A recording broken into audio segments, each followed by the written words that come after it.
in the bag.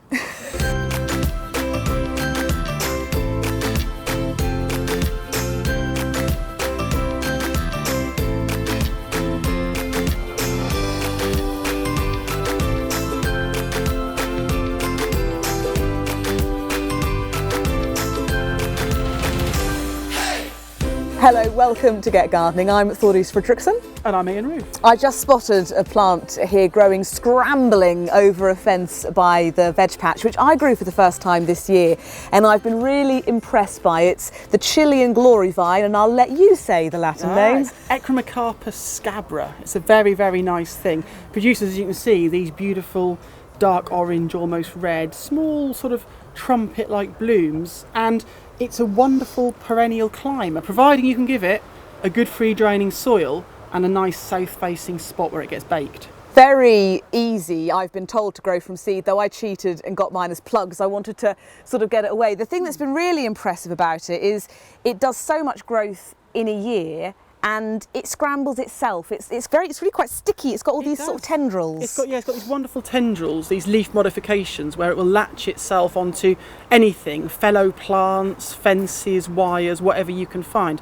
And what's really good as well is if you can get it through its first winter quite happily with that free draining soil, once it starts to get a sort of slightly woodier stem to it, then it's got something to nourish it and produce it and get it a head start next year as well. It's a lovely thing, it really is. So I've been told it's easy to grow from seed and headed out to collect that seed, which was great because one pod has loads of seed in it. But I found myself in this very precarious position walking in, terrified that the pod was going to explode and all the seed was going to be lost everywhere. And there are plenty here which have already popped. We've just been looking for a seed pod and they've already dispersed their seed. Yeah, they've suddenly twisted and lost their seed. So, you know, that's too far gone. What you really want is to take something like this, which is almost a little bit underripe, because you can guarantee you'll miss them.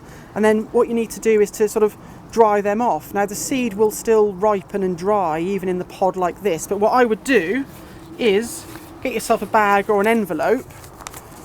And then what you can do is just store these in. And then you can put them somewhere warm. They could go in an airing cupboard. They could go, if you're lucky enough to have one, of course, but they could go on a warm windowsill, label them up, and the sun will ripen those pods, and then they'll end up like this. And if you just undo that one now, that's what they'll end up like in the bag. And what it means is then, pull that apart, Thordis. So it means that as they've dried in this bag, when they do finally open, you've got wonderful dry seed pods and beautiful ripe seed. And you won't get to the stage where they've done that on the plant, they've shed all their seed and you've got nothing to sow. Now, although you might get seedlings come up underneath the plant in the spring, it's probably worth sowing these into a seed tray, probably about March time. If you can give it some warmth, all that much better. But on top of a seed tray, good quality seed compost, top it with some grit, and you should be inundated with seedlings. And also there's every chance you might get something a bit different, because there are various forms of Echromycarpus. There's a lovely creamy yellow called Tresco form, and some lovely oranges as well. And if they're in nearby in other gardens, they might well have hybridised, and you may get a real mixture of interesting colours. And of course, if you come to a pod and it's precariously going to pop, or indeed other plants, I mean some peas will really twist and release their seeds, and if you think that seed you want to get hold of is going to be released before you get it into the house, just take your paper bag, take your envelope with you and snip the seed pod into the envelope, and then it will all be contained. Absolutely great.